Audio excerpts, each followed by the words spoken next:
రైతులకి లిక్విడ్ ఇప్పుడంతా డ్రిప్ వేస్తున్నారు. బత్తాయి గానీ, అరటికి గానీ, దానిమ్మకి కానీ. ఈ డ్రిప్‌లో కావాలి మేడం అని చెప్పి ప్రసాద్ గారు అడిగితే, నేను కిట్ ఇచ్చే బదులు డ్రిప్ కిట్ ఇచ్చేయండి మేడం రైతులకి ఈజీగా ఉంటది అంటారు. ఏ మొక్కకైనా 3 భాగాలుంటాయి. ఒకటి ఫెర్టిలైజర్స్, ఒకటి జబ్బు, ఒకటి పురుగు.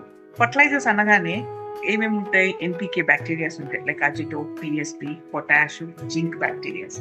అమూల్య వచ్చి బ్యాసిలస్ అని పీజీపీఆర్ గ్రూప్ కోసం వ్యామ్ మొక్కకి ఎక్కువ సహజీవనం చేస్తారని మీకు చాలా సార్లు చెప్తాను.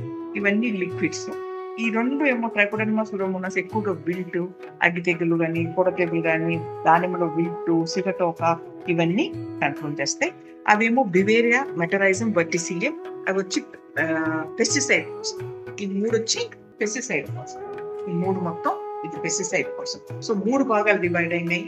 ఒకటి జబ్బులు, ట్రైకోడర్మా సూడోమోనాస్, ఒకటి ఫర్టిలైజర్స్, ఒకటి పెస్ట్. మళ్ళీ చెప్తా, మొక్కకి 3 భాగం.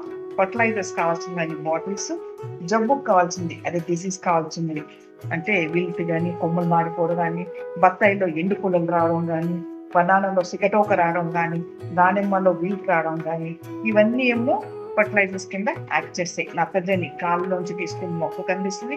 మీరు భూమిలో వేసే భాస్వరం డిఏపి వేస్తూ ఉంటారు కదా, భాస్వరం కరగదీస్తే.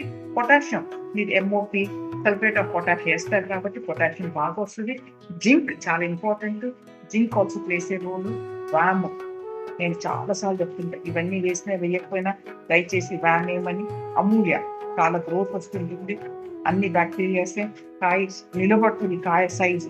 లాస్ట్ లో మీరు ఒక్కసారి అరటికి కానీ స్ప్రే చేసినా, దానిమ్మ కానీ స్ప్రే చేసినా, బత్తాయి కానీ స్ప్రే చేసినా ఆ కాయకి షెల్ఫ్ లైఫ్ పెరుగుతుంది. ఆ కాయ నిలువ నడుస్తుంది. అలానే బివేరియా, మెటరైజం, వర్టిసిలియం మీకు అందరికీ తెలుసు. అది ఫీలింగ్ కంట్రోల్ చేసే ఫంగస్ బ్యాక్టీరియాస్ ఇవన్నీ. ఆ 3 ఫంగస్ కూడా మీకు ఇవన్నీ ఒక చిన్న బాక్స్ లో పెట్టి నిన్న ప్రసాద్ సాయంత్రం అడిగారు కాబట్టి మీకు చేసి పంపిస్తాను.